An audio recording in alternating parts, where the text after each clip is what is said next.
Alright, we're loading up now. Map is ESP Cloud Kingdom. I am JoRoSaR. Let's get into the game.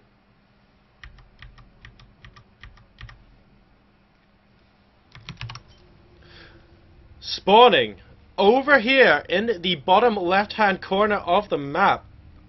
Taking such an amazing victory in game number 1. Spelling out his name in spine crawlers at the end of the game.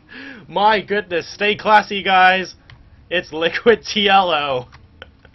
And his opponent putting up a fierce fight. One of his drops actually taking out 2 hatcheries from TLO. So he is by no means a weak opponent, and he could definitely pull one out and try and take a game from TLO if he tries, but TLO's ZVT is so unbelievably good. I don't know if he'll be able to do it. He's going to give it his best shot though, guys. Spawning in the top right as the blue Terran. It's BullzZ.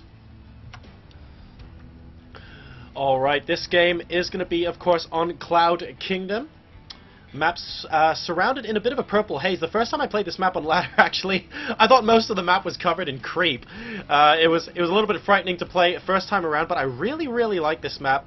The map pool advancing very, very well as far as Blizzard is concerned, continuing to incorporate more and more tournament maps into the ladder pool, and I can't help but feel this is really advancing the community just that little bit more. There's a lot more tournament collaboration with stuff like this as well, and having those maps in the map pool really, really help out. It's great to see maps like Daybreak, for example, join the map pool, and Metalopolis, a fan favorite. Who can forget it?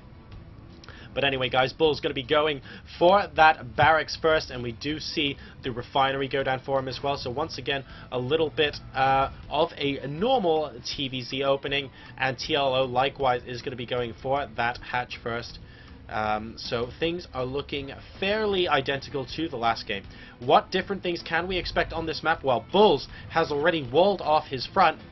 TLO is not going to be getting anywhere close to as good a scout as he did in that last game. And as a result, he doesn't know if BullzZ has taken any gas yet. But this could be a little bit difficult for him to try and take this expansion, because this is not the smallest choke to hold, and unless you build 3 barracks or something like that, and we can see his first barracks is on the top here, it's going to be a little bit difficult for him to hold that in the early game if TLO, for example, does a 1-base Baneling bust. So that's why BullzZ needs to make sure he knows what his opponent is doing, and that's exactly what he is going for right this minute. This SCV going to be able to head in and check out and see TLO has indeed expanded. Things are looking pretty standard over here, and the spawning pool is now going to complete for TLO as well. So he's going to continue to drone up until a point where he feels like now is the correct time to get gas for the plan that he has this game. We'll wait and see what happens. Same thing as last game. We're going to see the 3rd supply depot take out the wall here, so he's going to complete it with the supply depot while we get the reactor on the barracks. Going to be swapping that over with the factory in just a moment, while this scouting drone continuously makes an extractor to try and get a little bit more information about whether it's going to be a fast expand. Unfortunately, these Marines are not going to allow him to get any sort of information along those lines whatsoever, as BullzZ getting a full scout of the base of Liquid TLO. In the meantime, guys, we have 2 more barracks going up for BullzZ, so he once again is going to be favoring this heavy bio play, which is very interesting on the grounds that we see a lot of players like going pure mech against Zergs these days, but we have actually seen a lot of bio styles from Jimpo and BullzZ, and indeed Bobson, against TLO and Snoot today. And it looks like the Zergs have actually won out in those particular engagements, but we'll wait and see what happens in the future as well. There are more games later on today, of course, and we have got 4 Hellions coming out of that factory. So 4 Hellions are going to pop out, followed by, oh wow, a little bit sloppy work there. Not actually finish off the extractor. He really should have done that, so that at the very least TLO has a little bit less timing on those Hellions. It's probably not going to make too much of a difference in the long run, though, so I wouldn't mind too much. BullzZ very, very solid in his play, but TLO just able to be so many places at once.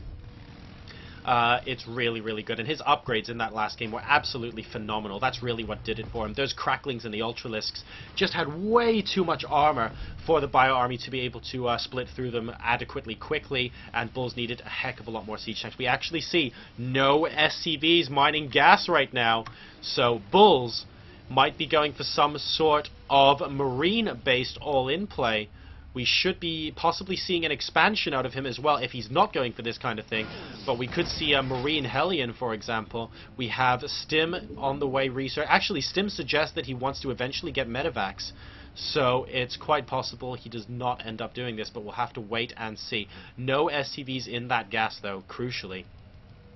And more Marines and Hellions are coming out. Let's wait and see if this is going to be a timing attack, or if he's going to be pulling SCVs and making it an all-in. A very, very potent all-in, of course, especially against a Zerg player that doesn't have a Roach Warren. What have we got going down here? We have a Baneling Nest. So, Hellions and Marines, you need a little bit of micro to do the Baneling splitting, but Hellion Marine is not that bad a composition, and we actually see some SCVs coming out of here as well. So we're going to see a little bit of one base, bit-by-bit action coming out from Bulls, as he's going to be moving out across the map. TLO trying to flank with some slow lings here, and that's actually going to help Bulls quite a bit because he's going to have less at home to defend. These Hellions going to be able to roast everything in the middle of the map here, and these are still going to be caught completely offside. More SCVs here repairing the Hellions as well, actually, as we go along, and Bulls now is going to have to head up into the natural of TLO. Is he going to go via the third? He is not. He's going to put up a scan.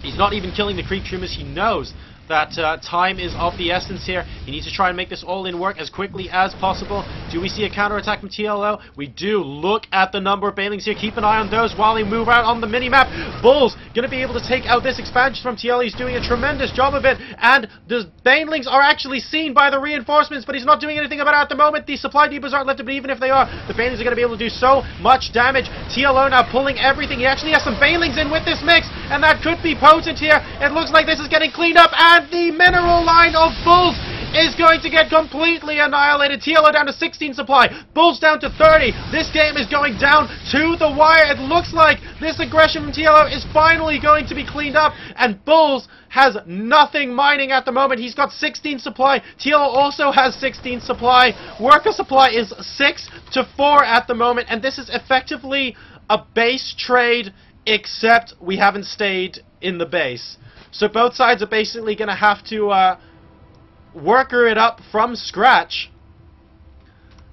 as a lot of these units are now going to head home from Bulls, and it looks like the game's actually going to continue. I would give the advantage to TLO because he managed to save his queens, so he should be able to drone up a little bit faster. Bulls, of course, will be able to use mules to mine some to continue, but he doesn't even have 50 minerals at the moment, so his start of SCV production again is going to be so slow indeed. Finally, he's going to be able to build a couple more SCVs, and both sides are going to try and go back on economy. Now, Bulls does have actually has an equal army supply to TLO at the moment, and these two queens might actually get taken out by these Marines if TLO is not careful here, but here we go. It looks like the stim in. Oh, nice transfuse on the queen. 2 transfuses on the queen, and we have some Zerglings here trying to tank a bit of damage, but the queens eventually are going to go down. One more transfuse. The queen in the middle needs to go down. She refuses to die. How stubborn is this queen? 2 kills, 27 health, about 1 million transfuses, and TLO holds that brilliantly. He is going to be in such a good position if he can drone up much faster than his opponent. The worker supply is now at 13 to 5. TLO using those queens and those injects, doing nothing but making drones with these larvae at the moment until he can get enough drones to sustain continuous army production. Once again, it's like this game was basically reset into the Stone Age halfway through. My goodness, guys, this was absolutely ridiculous. I can't believe this is happening.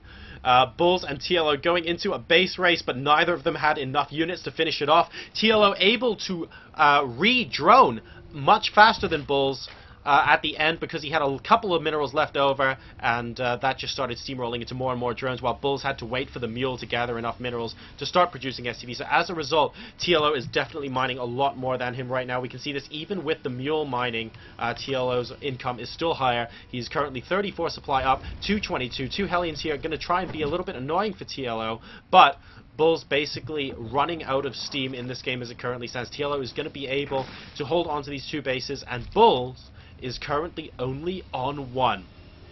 So that's the problem. He's down on supply and down on army, but it's also down to him to make something happen in this game. Stim is already done, though, which is something he might have a bit of an advantage over, but Zergling speed is also done for TLO. So we're going to wait and see whether these units end up clashing in the middle of the map. Oh, almost picking off a creep tumor in the middle of the map. They're not quite able to do so. And this Wow, this 4-pronged creep spread is actually really, really good from TLO right now. He just wants to make sure he sees everything that's coming, and I think he's treating this as a standard macro game practice as it currently stands. Up 44 to 33 supply, still up now 32 to 13 workers. Bulls just unable to keep up with the production of TLO. 2 hatcheries worth of larva does not beat 1 orbital command. Does rather beat 1 orbital command pretty comprehensively as well. They started on 6 to 4 workers, and they're now at 30 plus to 14. So that's the kind of advantage TLO has now extended for himself, and these Hellions are going to be able to do a little bit out towards the map, but not very much at all. Bulls really has to expand several times, to be honest, before he can get the macro necessary to match TLO's army, but I'm not sure TLO is going to be giving him time to do that, because he is now massing up a Speedling army of his own. He's going to be heading out through the middle of the map now, and see if he can do a little bit of a flank via the avenue he went to last time. He knows that the Terran likes using this middle ground here, because he sees the Hellions walking around. But will the Speedlings be able to capture them? There we go! He's on creep, so the Speedlings are very fast indeed. They just about get off creep now. One of the Hellions goes down, 2 of them goes down, and it looks like a 3rd one's about to go down as well. Bulls is about to lose all of his Hellions, unfortunately. That is a really, really nice move by TL. Look at the splitting on those Zerglings to try and stop that damage coming out of the Hellion. Really well played there from him, but we now have the Marines as well going to be popping out in the middle of the map. TLO knows exactly where they are. Do we have a follow-up army to follow this up? We do indeed. 66 to 42 supply, 40 to 18 workers, and TLO is probably going to try and Baneling bust this. There we go. Look at the Banelings morphing. When I hear the sound of that crackle of Banelings coming into existence, it frightens me, ladies and gentlemen. TLO is definitely someone who's incredibly competent with this kind of play. This creep spread is nearly in his natural. It's absolutely ridiculous. Zergi's now going to be pushing Bulls all the way back up to the top of the ramp, and the Banelings are going to be walking in. There are quite a lot of Banelings here, guys. 12. And oh no, 2 of the Hellions actually getting surrounded, which is a problem because they would have been able to do so much damage to the Banelings. The supply depots are not lifted, so a lot of those Banelings are going to be able to get up for free, whereas they wouldn't have beforehand. There are still 2 Banelings surviving, and the entire army from Bulls is now dead. Only SCVs left. Oh my goodness, those Banelings almost getting fantastic hits, but the Marines saving them at the very, very last second. The Zerglings, though, are going to be able to clean up all the Marines, and there are a couple of Zerglings left over. GG! And TLO is going to take a 2-0 victory and come top of his group in the initial stages of the Dreamhack EIZO Stockholm Open. Ladies and gentlemen, I am JoRoSaR. We have been bringing you games from the group stages of Dreamhack this week. This concludes the TLO group. Thank you so much for watching on stream. If you're at home, if you're at the Dreamhack event, checking it out in the entrance hall there. If you're at a Barcraft, hello to all of you, and thank you very much for watching. That's going to be it for now, but I'm going to see if I can weasel my way into another game, so don't go anywhere. I'll be right back after this very quick commercial break.